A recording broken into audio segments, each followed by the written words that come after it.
welcome to the Beer Guys Radio Show. Thank you so much for coming and hanging out with us, joining us today. We greatly appreciate it.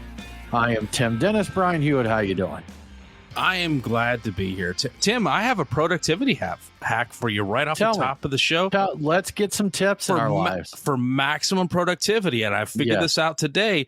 It's important to context switch as much as possible throughout the day between very complicated topics and very complicated systems doing things. It will ensure that you get the most done in your day. That, in my job, Brian, that is pretty much all day, every day. Just the nature of my work. It's very code switching, context code, whatever you want to call it there. But I imagine if you are a software developer, coder, that having to flip back and forth, especially when you're deep into something, and definitely, I get deep in there. I imagine it's I imagine it helps you tons with productivity. Let me tell you, every time you have to do it, it gets harder to do throughout the day. By the end of the day, you're like, I can't do it. I can't load this data up for the next one. But load up, man. So it's going to crash. So do the opposite of what I just said. Do not do that if you can. Have you debugged your brain lately? No, it's too full of bugs. Defragmented? Yeah. No, I think it. Yeah. I'm not sure it would survive the process. To be honest, so. Memory has failed. But hey, I'm drinking beer now, so it's all good. It's in a good place. Good stuff, man. Nate, how's it going? Going well. I am not going to talk to you guys about work. I'm just here to drink some beer and talk about beer and have a great time. You got to vent sometimes, even if it's sarcastically. Sometimes I get that. Tim, how are you doing? This is safe space, Nate. You can do that. I'm fine. Yeah. So it's today was a day. And things happen during the day. And, that's just you go on, you get together, you have some good conversations and chill out, and you hit the reset button and do it again. That's really all you can do. Yes. Let's just do another 12 hours tomorrow. Yes. There we go. Get at it. All right, guys, jumping right into it. Let's get into our beers of the week. Brian, what are you sipping on? So I started things off with Creature Comforts Vibe Coating, which is not only a beverage, but something I've actually done. But so double dry hop West Coast IPA. And for anybody who's wondering what vibe coding is a reference to, that is where you use artificial intelligence, AI, to write code for you. And you try to generate an entire application. And I've successfully done that once. And half a time. You can get a full app out of AI, huh? It's something I currently use, kind of a tip, not a tip, but a productivity thing for myself, like a little shortcut thing. I basically had a conversation with GitHub Copilot, which people probably won't know what that is, but it's AI. Yeah. And I said, hey, I want to do this. All right, now I want to do that. Very simple thing. But by the end of it, I'm like, you know what? Not exactly what I would have done, but this is functional. It works. It would have taken me hours and hours to do. It took me like 10 minutes to do. I'm like, good enough. I tried it again for something else. Did not work at all. So, there's an environment within ChatGPT, and I forget what it's called, but basically you can say in plain English what you want it to do for an app, and it will build it, even to the point of like building a game. Yeah. And I just went in there one time, and I think I said, make me a cowboy shooting beer bottles off of a fence line. And if he misses one, he loses a point. If he gets one, he gets a point. He gets 10 points and he wins. And I mean, it made a little game, and the graphics were Atari 2600 or worse quality. But the fact that I typed in a paragraph of text and had an operational, using the term loosely, video game, that's pretty impressive. And AI has a lot of limitations and it screws up a lot, but it still is pretty impressive what it can do. I'm going to have to make an app using one of those that matches those advertisements you see for games that don't actually exist. But anyway, getting on with the beer. So I had that. It was nice. Double dry hopped West Coast IPA. Delightful. Good way to start things off. I am working on WeldWorks and Other Half's collaboration called Extra Extra Broccoli. That is a New England double IPA. It's drinking very nicely so far. And a little later, because we're getting into spookier and spookier times this year, I'm getting into Mason Ale Works Dankenstein's Monster, which is a double IPA with all of the C hops I think that exist, probably, plus Simcoe. And so I'm looking forward to that. It'll be scary hoppy. So fancy. That's what I got going on. All right, Nate, what are you sipping on? All right. So for pregame tonight, for once I had a pregame. From Sam Adams, I had their Oktoberfest, which is, Marzen, light, enjoyable. We have it on our Oktoberfest blind tasting show every year. And then on deck right now from Scofflaw Brewing, I've got their Malé Pivo 10 Degrees, which is a Czech pale lager. This is something that I've had before. I really enjoy this beer. Unfortunately, this beer is not available in the market. You do have to go to the tap room for this beer, but for a brand that is mostly known for their IPAs, this was actually a really nice left field beer coming from them. And then after that, from Three Taverns, so a couple of local guys tonight. From Three Taverns, I've got Cream Weaver, which is their creamsicle sour, so tangerine, vanilla, lactose sugar. This is honestly one of my favorite beers of all time from Three Taverns, so I'm really excited that I managed to snag a 6-pack the last time it was available at the tap room. They do their like kettle sours, Berliner styles very well. The whole line of the ones they do in that, I'd say tart beer rather than sour. The tart beer kind of series, they do really well with those. I really like Sapporous. I don't know if that's still a very popular one or not, but that's great. Anyway, should be Enchantress season soon. Their cranberry sour that should be coming around soon. And I try to get some every year when it comes around because it is a great Thanksgiving. It's a great Thanksgiving beer for sure. The holidays goes really well with holiday meals for sure. Yeah, it is. It's coming up. I think they announced it a couple of weeks ago, and then the beer that I'm having from them tonight is a rotating series of taproom only, where they add lactose to some of their favorite sour beers. Cool, very good, man. So we got a chime in here from Tyler, one of our patrons. Always appreciate the support on the show. But he is a teacher, and he was saying they use AI to reduce the reading levels of documents for the special education students. So that sounds like a darn good use for it, making things more accessible to those kids. And also, he's drinking a Ghost in the Machine. He's pre-gaming with very nice, Ghost very in the nice, Machine. Tyler. Good stuff. Yeah, Zach, agree. Three Taverns Imaginarium is one of their breweries. They have a couple locations, but the sours that they do there are excellent. Definitely recommend them if you can get your hands on some of those. Good stuff, guys. All right, well, moving right along. Big stuff happened in beer recently, something we look forward to every year, but the Great American Beer Fest happened. And more importantly for our show, you know what? Let me back up before we get into the actual story.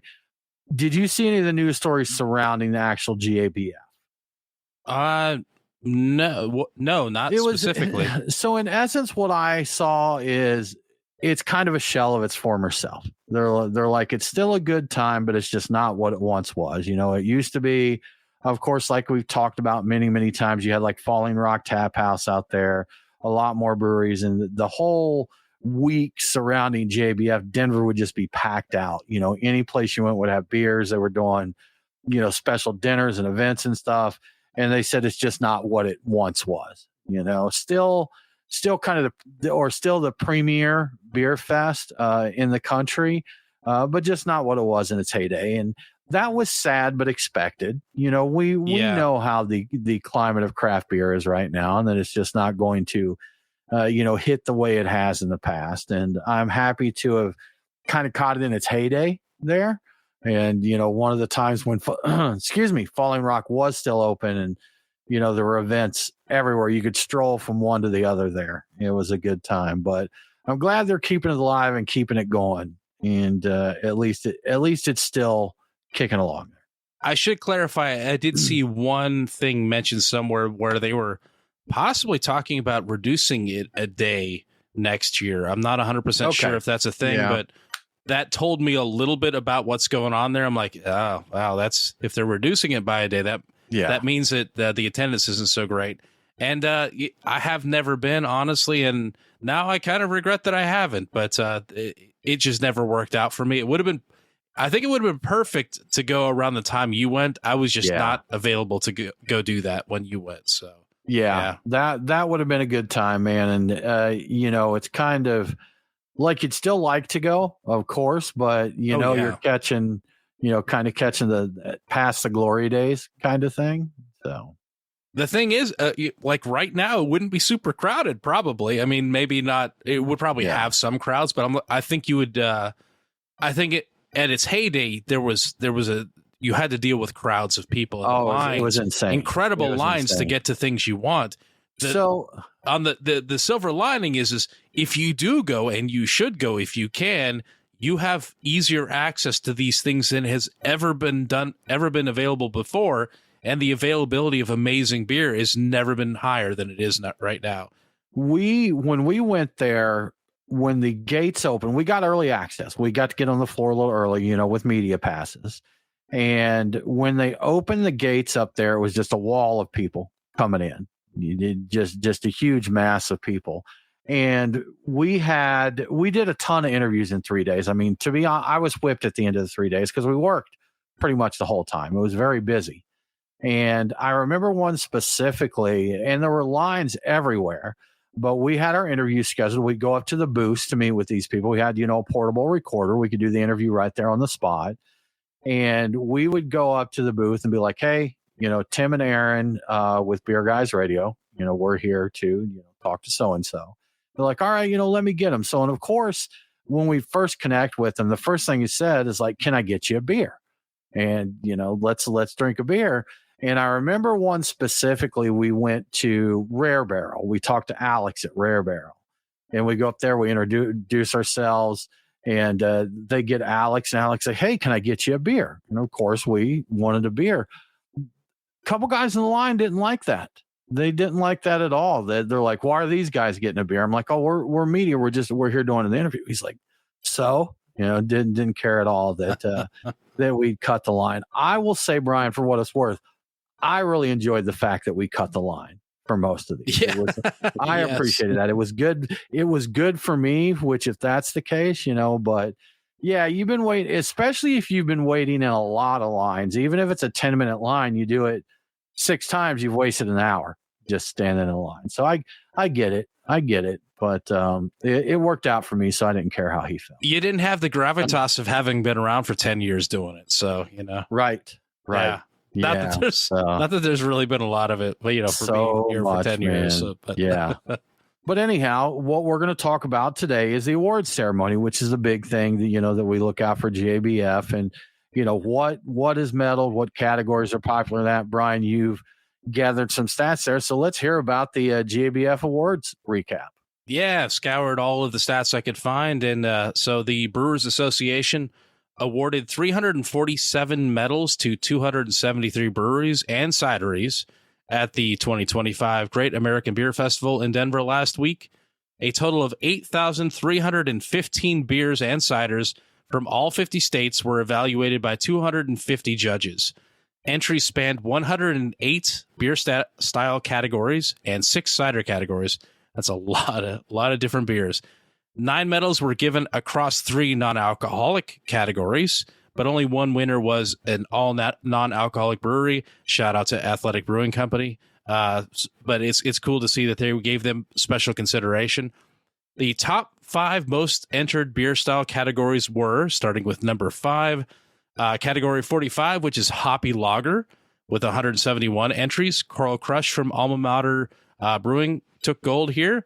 Number 4 was category 47, German style Pilsner, with 184 entries. And this, I like seeing this. This is great. Helper Beer Schloss Tor from Helper Beer took gold. And I'm going to mention that Tiny Bomb from Wiseacre Brewing took silver. And the part of the reason I'm mentioning that is I've seen that around a lot. Oh, yeah, like, that's readily available. And I feel like I need to revisit that one, knowing that it's so highly regarded for German style Pilsner, and I like the style. But number 3 is category 51, Dortmunder or German style Oktoberfest, with 186 entries. Fest beer from Glenwood Canyon Brewing took gold here. Number 2 is category 105, which is West Coast India Pale Ale. 300 entries for that. And How the West Was Won, ONE, Mosaic from Westbound and Down Brewing Company took gold. And the number 1 top of the charts here, kind of predictable, the category 107, Juicy or Hazy Pale Ale. They took 301 entries, just one more entry than... Just one entry, wow. Yeah, West Coast India Pale Ale. But Tour Bus Double Dry Hopped Hazy IPA from Distill Brewery took gold here. So there is a three-way tie for the brewery that won the most gold medals. Fatheads Brewery from Ohio, Up Liquids from Oregon, and Westbound and Down Brewing Company from Colorado each took home 5 gold medals. 5 total medals, excuse me. 2 of them gold.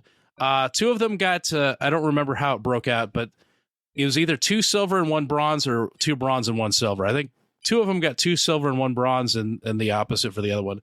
Team Allagash and Allagash Brewing from Portland, Maine won Brewery of the Year. Don and Sharon Gowen of Gowen's Heirloom Cider from Philo, California. Philo, California won Cider Maker of the Year. Not sure if I'm saying any of those words right in that sentence. And a shout out to the local breweries that took home medals for us here. Creature Comforts took home gold for Cherry Oud Bruin, which we've seen pouring at Truck and Tap recently, and I've recommended that beer. So if you haven't gotten it, go get it. And I believe it's pouring right now at one of the locations. Monday Night got gold for Tears of Our Enemies, Mayan Chocolate. Crooked Culture, Drown Valley, Monday Night, and Tucker Brewing also took home silver medals. So very cool, man. No very bronzes cool. That I saw, but yeah, good amount of medals.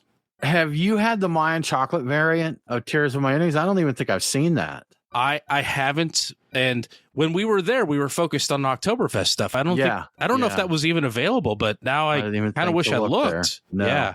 You know, Crooked Culture is a fairly young brewery. Kind of cool to see them there. They've got a good pedigree there. And, we've been up there and they do some good beers.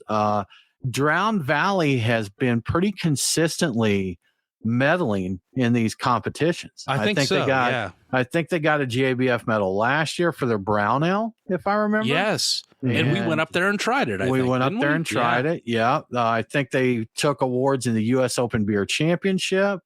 So yeah, there you go. And they're is Sleeper a fair? I think probably so. It's probably fair to say they're a sleeper brewery, right? For the state, yeah, for sure. Because when you ask for recommendations, they're never one that is mentioned straight away, and their location probably has a lot to do with that. They're true in the exurbs of Atlanta, I would say, or they may not even be exurbs, so they're out of ways, and it's tough to get recommendations in a big city or in a state if you're not in the heart there. Like anytime when someone's like, hey, I'm coming through Atlanta, what brewery should I check out? You're not going to mention this one because it's a 40-mile drive, from Atlanta. It's all the stuff in there. But everything I've tried from them has been super solid.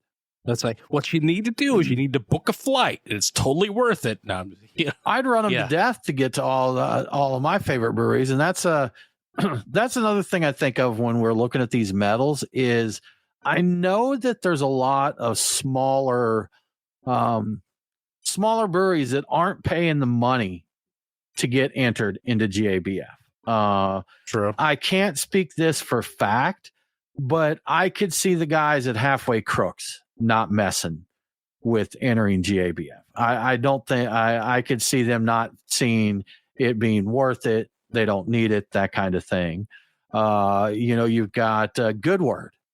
It's expensive. I mean, it's expensive to enter those beers, and I don't know if they entered or not, so I can't say if that had a fact to it. But I'm just thinking here in Georgia, the few breweries that I know of that I imagine that would be cost prohibitive to them, and I'm sure every state has those breweries that it just doesn't. They're just not able to get in there.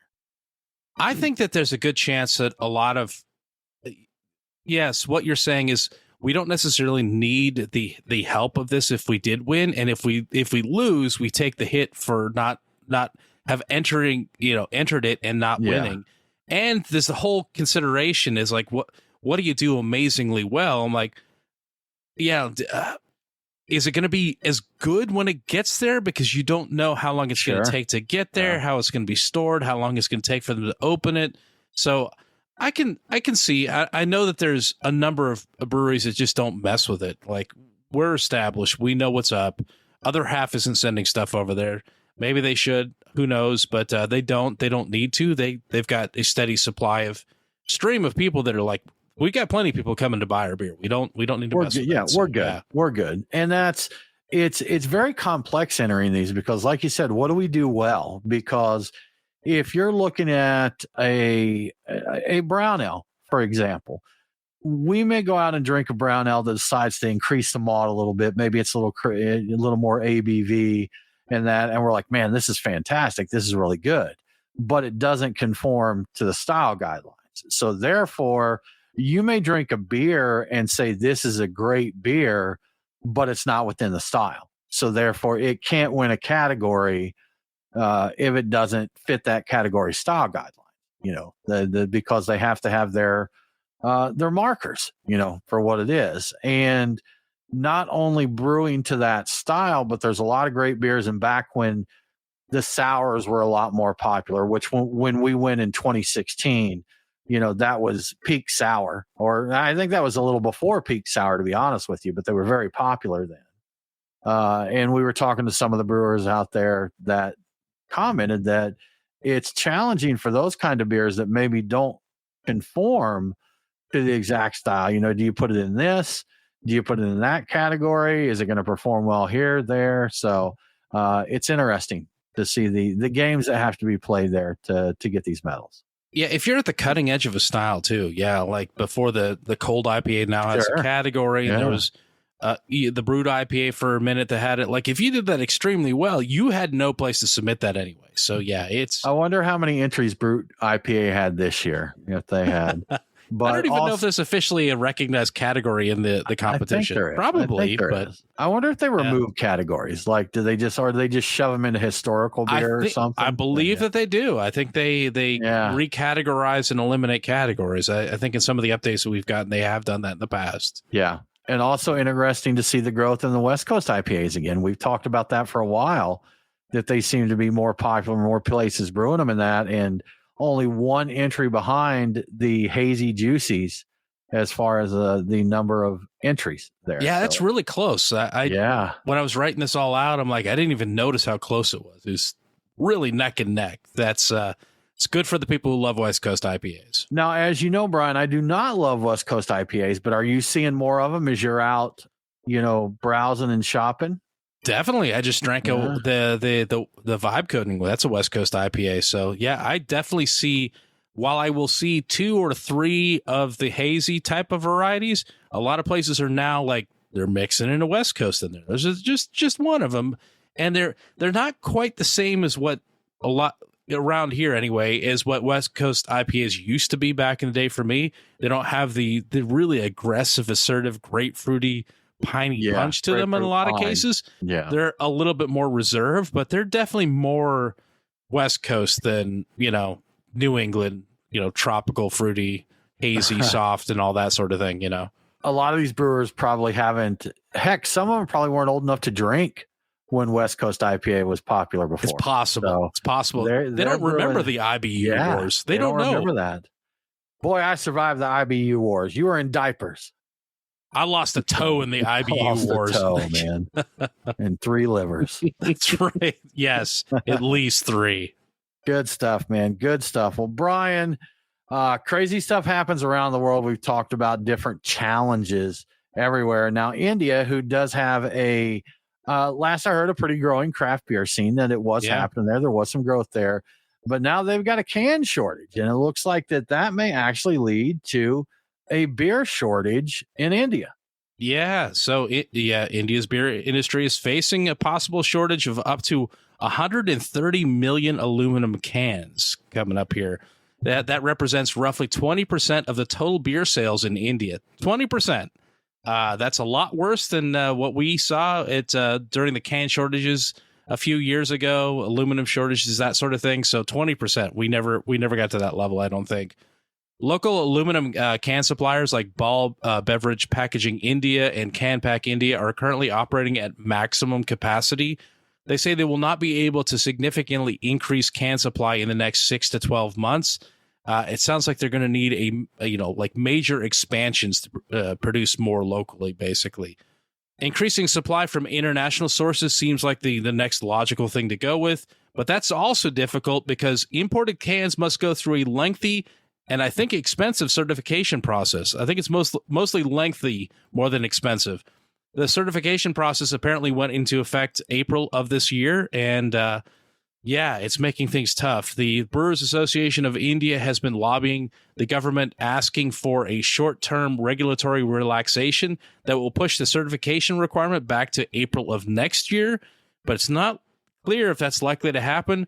The certification requirement was already pushed back until the end of September, and apparently that was not good enough to help them out. So if nothing has changed, it does seem likely that the can shortage will eventually lead to a beer shortage, at least for however long it takes for the local can producers to increase their capacity. So it's not clear how this is going to work out, but I'm guessing beer is going to get a little tight in India for a while. Challenges everywhere, Brian. Yeah.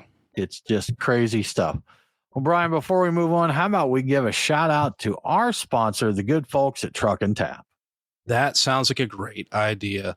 All right. So, I was just thinking about our recent trip, visit to Truck and Tap, I don't know, a week or two ago, whenever that was. And as I always do when I go up to the bar to get a beer, I check out the bourbon bottles behind the bar. And let me tell you, it's a pretty impressive selection they have. You'll see pictures of Weller and Buffalo Trace on Truck and Tap social media, but I saw some stuff that's way fancier than that. I'm pretty sure I saw a bottle of our friend Van Winkle 10 on our last visit. That's the bottle we famously finished at the bar in the middle of a beer festival, Tim, if you remember. I remember. A few years ago, yeah. It's something to keep in mind the next time you visit. Maybe you get a bourbon. Like, get some beer, but maybe get a bourbon. But while you ponder your bourbon options, here are my beer picks for the week.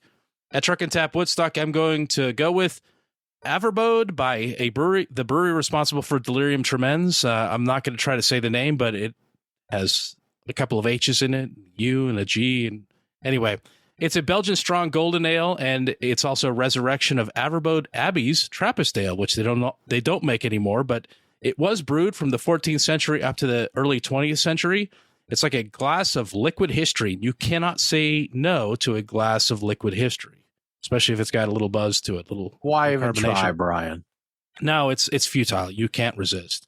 At the Duluth location, I'm getting Creature Comforts Double Cocoa Bunny.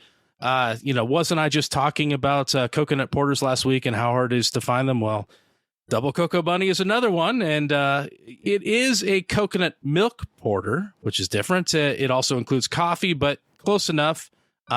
Anyway, yes, this is one of those beers I always get, despite the lactose. It's worth it. You gotta get it. Double Cocoa Bunny is always great.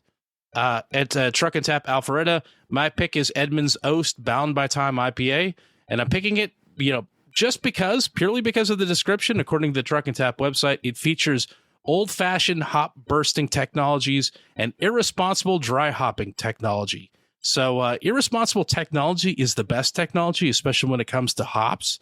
And so I'm sold on this one. Hop bursting techniques, excuse me. But yes, irresponsible technology. Love the irresponsible technology. And finally, at the Lawrenceville location, I'm going with Boulevard's Love Child number 12. This American Wild Ale is a blend of barrel-aged beers. A little over half of the mix is sour beers from various puncheons. I think it's about 55%. 30% is barrel-aged pale ale. The remaining is 15% is barrel-aged barley wine. So this sounds complex and delightful, and you have to try this. If you've never had a Love Child, any of them, of any of the versions from, I guess they've been doing it for 12 years or something like that, 12 releases, you got to try it. You really do. It's a great one. And there you have my beer picks for the week. As always, if you'd like to see the full tap list before stopping by, take a look at truckandtap.com. The taps change quickly, and you never know what great new beers might be going on. And if you'd like to see what food trucks are serving and what events are happening, like trivia, karaoke, Oktoberfest, maybe bourbon specials, who knows, that kind of thing, you could find that at truckandtap.com. Everything you need to know can be found at truckandtap.com. So check that out. And thank you, Truck and Tap, for your support. Thank you, Truck and Tap. And something I want to throw out there, all of their venues are set up very openly. Yes. They're like, for my location here in my town of Woodstock, they've got a walk-up window on the sidewalk on our main street, and you can walk up and get your beer, Brian. You know what? If you don't have time to go inside If maybe you're out walking the dog and you're like, I need a beer, they got you covered. You can walk right up to the window there, and the back side of the of Truck and Tap has the garage door style windows. So when the weather's nice, they open it up. They open up that front window, and you pretty much got open air there. And it's just a really cool place to hang out. Nice patio area back there. So not only do they have a great beer list and great people there, but it's a pretty cool place to hang out in general. So highly recommended. I agree. Yeah, of course you do, Brian. Of course you do. The nice thing about your place too is because so much of it is foot traffic, it's actually a little easier to find a place to sit inside because a lot of people are just grabbing and going. So yeah. When we went down there for Oktoberfest, it was quite busy in downtown Woodstock, but everybody was moseying around because they had some kind of passport thing going on. Like if you went to different places, they'd stamp your passport, and then they had some kind of drawing that they gave away some prizes and that. But for us that just went to a few places and hung out, it worked out well because it was busy. And Nate, I think you came up a few hours after us, and you said when you got there it was pretty hopping, correct? Yeah. So I kind of played sweep with you boys, but yes, they still had a major spillover on the sidewalk. Yeah. That was the night of the Woodstock Oktoberfest festival. So all the bars and restaurants were doing something special for that. Doing a little something. Yeah, it was pretty cool. Good times. Brian, more updates. This one stings a little bit. I mean, there's a lot of breweries closing, and this one wasn't a local, but we met the folks there. We knew the folks at the local brewery. We knew Mark that founded the place, had talked to him a couple times before. Iron Hill Brewery, who recently announced that they closed every location. You know, it wasn't that long ago. They closed a few locations, and the next thing we know, they closed down the whole chain. But not surprising news to hear after that announcement, but they have announced that the company has filed for bankruptcy. Yeah, we didn't know what the heck was actually happening with it when they closed everything down. If there was some, them coming right back after some sort of adjustment or whatever. But after a couple of weeks, we have an update. It sounded like the chain was going to file for bankruptcy, but they hadn't done it at the point of the announcement, but they have done it now. And so we have more details on the Chapter 7 bankruptcy, and it's pretty bleak. It's a lot worse than I kind of expected it to be, considering how big the chain was, like last year in terms of numbers. But according to the filing, Iron Hill has just $164,581.02 in total assets to their name. And in terms of liabilities, they have over $20 million that they owe various creditors. In fact, the filing has a category type of thing, which is weird, but it says they owe money between 100 and 199 creditors. So over 100, less than 200. The biggest creditor is apparently Bank United. They owe $17.25 million to them. And I believe they are what's called a secured creditor. I think that's the right terminology. They get paid first. So anybody else who's looking for money, they only get it after these guys do. But the official reason stated for filing bankruptcy was that there was an increasingly uncertain likelihood of achieving near-term liquidity and continuing to operate. And my rough translation is we owe 121 times the money we have and probably can't borrow anymore. And I did the math a couple of times to make sure that's right. They were in a really bad spot. The Pennsylvania Attorney General advises patrons with unused gift cards, and there are quite a few of them out there on social media complaining right now. They need to dispute those charges with their credit card company or file a complaint with the state's Bureau of Consumer Protection. Possibly do both. I don't know which one of those is going to help you out the most, but it's pretty rough. This is they're not coming back from this. But so an interesting tidbit. At least I thought it was interesting that was included in the article were the payments that were in the process of being made from Iron Hill when they closed. One of them was going to Untapped. They were sending an Untapped $3,133.46, which I'm assuming is like a monthly payment. It kind of had me wondering like what all that covers. But like if you've ever wondered what Untapped gets paid to do the things it does at a professional level for breweries, that kind of gives you a little insight in that. I would also say that like the menu board, I know is something that they do for people keeping up the menus and that. And I don't know if that amount is for one brewery location or like corporate wide. So it's a good point. Yeah. Yeah. So because if that's for the whole chain, that's doesn't sound like a massive amount. Probably not. Like considering all the menu boards and all, like it would have to keep lists of all of them and it's all integrated in their systems. I'm not trying to cast shade on Untap with that. I just think that was interesting. I'm like, I had no idea what people were interesting by what people were paying to use their service. Cause you'll go into tap rooms and you definitely see, it's all run by Untap. It shows the little check-ins across the bottom, the ratings and the various beers. I think it's pretty cool that what they got going on. I had no idea what breweries paid for that kind of thing. Now I do a little bit, maybe. Yeah. You know, another tidbit that I find interesting is that the Attorney General said to dispute charges with your credit card company for your gift cards. That is surprising to me that, you know, a company goes bankrupt and you get to dispute the charges and put that back on your, I guess in that case, your credit card company would basically have to eat the money, right? I don't know. I don't know what happens in that case, to be quite honest with you. So if they're able to recoup enough to pay off the main secured creditor, which is owed $17.25 million, I think that they could get some of the funds that are left over from that, but that could be real estate sales. I don't know. I don't know who owns the real estate that I don't know if they're all leases or if there's I think I did read that there are people that maybe own some of the locations and they might also be creditors. So I think the credit card company would have to get in line to get a piece of it. Yeah. But that's probably why they're saying hit the credit card company up, because you're not going to get it. They might be able to find a way to get it back, but they're probably still going to get screwed on this too. So honestly, I've had to deal with company bankruptcies twice in my career. Once I was working for another company managing a division there, and we had a client go bankrupt owing us $600,000. And I believe we got something out of that, but I think it was seriously like 50% of what they owed. So it was a tiny amount. When I had my company, I had a client go bad for $153,000 that they owed me.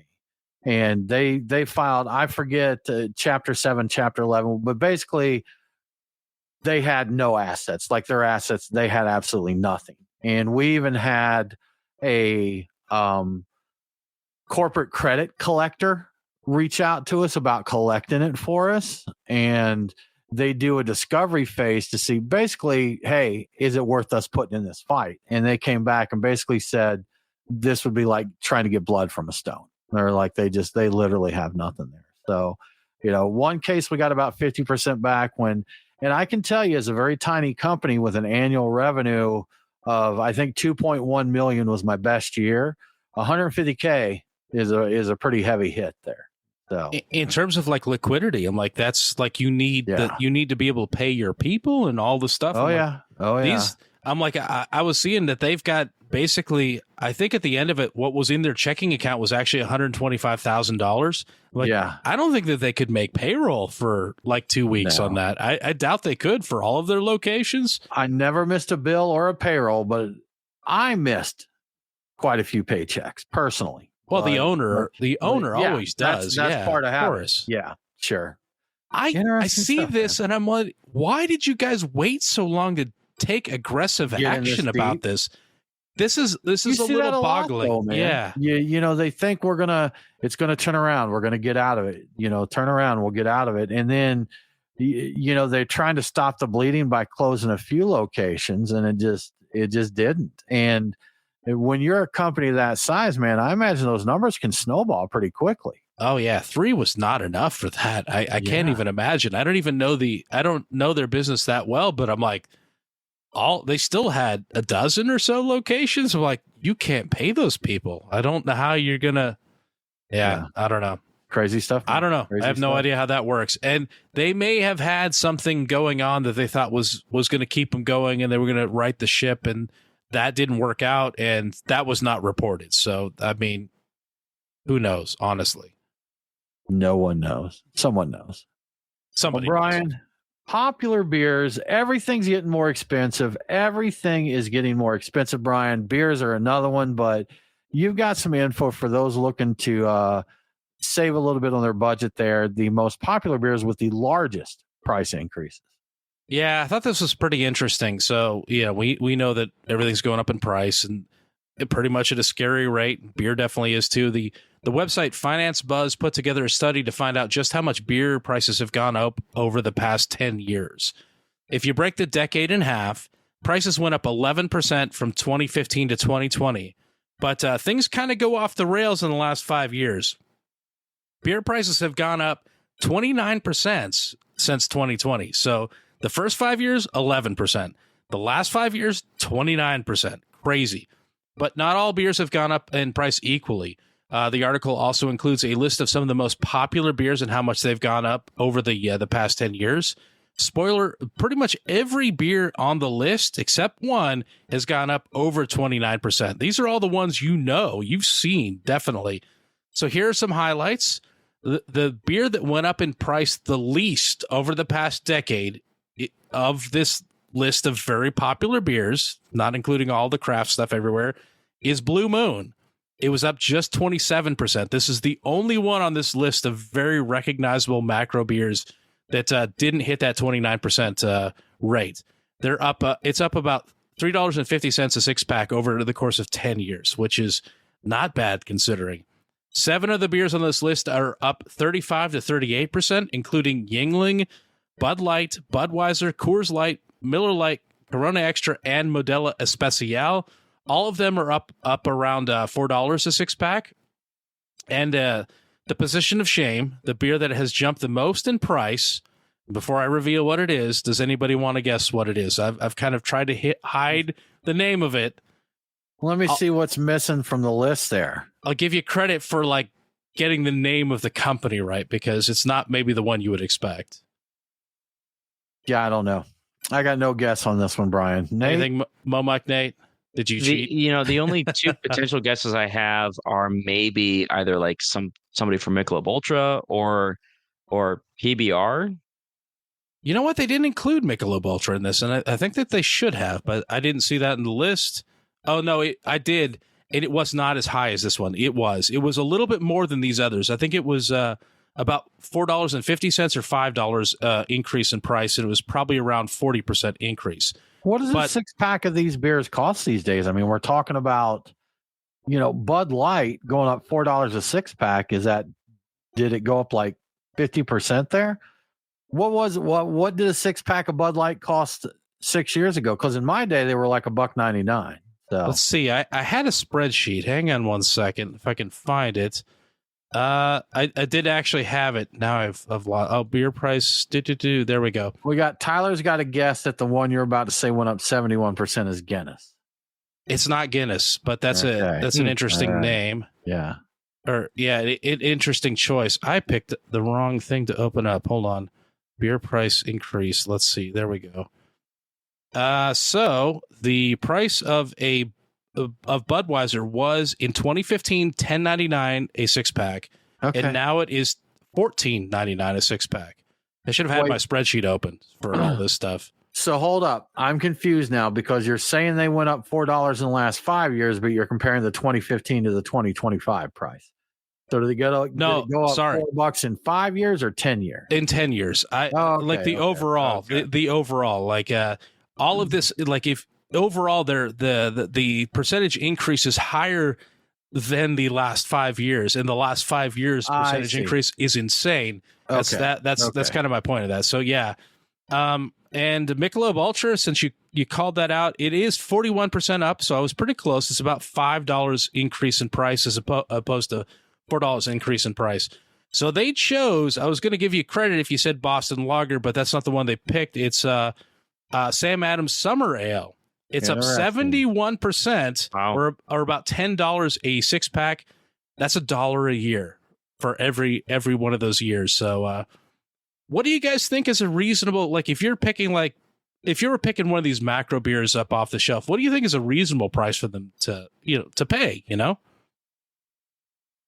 Man, in all honesty, I think around $10. If you remember, it wasn't that long ago. that we were throwing a fit about a 6-pack of West Coast IPA being $14.99. We were, so, yes. You know, and then I think it went up to $17.99 in that. So if we're talking a 6-pack of 12-ounce cans of Budweiser, that should be a $10 6-pack. That's I agree with you. You know, I'm thinking old days, so I'm thinking even less than that. But man, I just don't see a can of Bud. Yeah, crazy. Yeah, Tyler said $7.95. Man, that feels right to me, but I think I'm using old man math here. I'm just thinking back too far as to what costs are, because I know eggs are, what are they, $30 a dozen now or something like exactly. that? So, and I think these are average prices. So there are definitely going to be places around the country where you can get it for less, and there may be retailers that discount it a bit to get you to come in and buy things. That does happen. So yeah, obviously some people are getting it for a little less, but yeah, $10 for these things, that seems reasonable. I was thinking back to the days when I could buy Henry Weinhardt's, like their special seasonal releases back before anybody was doing seasonal releases in the late 90s. I was getting those for $5 or $6 a 6-pack. I'm like, that sounds right to me. But when I was drinking macro beer, I remember like $5. I actually remember some places running like a $4.95 or $4.99 special, you know, for a 6-pack. And for many years, Bud Light was my drink of choice there. Sure. And I usually bought them in the 12 packs. And man, I feel like those were like $9.99 at the time. So anyhow. Yeah, when I was buying beer for a liquor store, I mean, at this point, it's only been about 4 years since I left the job, but I started buying in 2016. 6-packs were about $7.99 across the board for the domestic brands, but every October, it never failed. They always introduced a price increase. Yeah. And the way that you beat the price increase is they said, oh, well, here's this new quantity discount.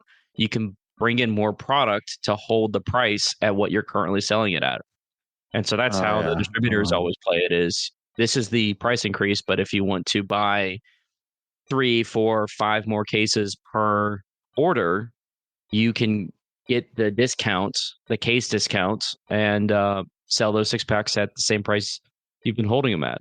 So the $7.99, was that your store's wholesale price, or was that your shelf retail? That was my shelf price. So yeah, $7.99 shelf price. And by the time I left, I couldn't do the shuttered case mix and match between the domestic brands to hold that price. So by the time I left, my 6-packs were $9.99. Madness. So yeah, I guess I'm not too old thinking $5. If it wasn't that long ago, we were talking $7.99 there. Yeah, we're talking 9 years ago. Crazy. So this being an average, it's gonna average like the entire country. So you're looking at California prices mixed in with the prices we have here. So yeah, obviously some people are going to see less, but I kind of agree with you. I like to see the macro lagers sub 10 or sub less. 10, like sure. I don't know if that's even possible. Like I think even when I've noticed, it's like we're looking at a late 12 at least, you know, even on specials. So it's just off the hook, man. We're paying craft beer. We're paying 6, 7 man, I forget who it was. We had someone that opened here and they put out their beer list and their pricing, and people just lost their minds. They're just like, I remember it was insane. And I'll also say this, when people lost their minds, they came back and brought the prices down quite a bit. And I think they said something about, hey, we looked at some numbers wrong. We did some calculations wrong. Thanks for bringing this to our attention. But, you know, it was just insane. I think they announced like the per ounce price, and you had like a 6, 12 or 16 ounce, and doing the math, like a pint of a double IPA was like $14 or something like that. So it's something along those lines. But whatever it was, they did. Well, due to the public outcry, they did make some quick changes there.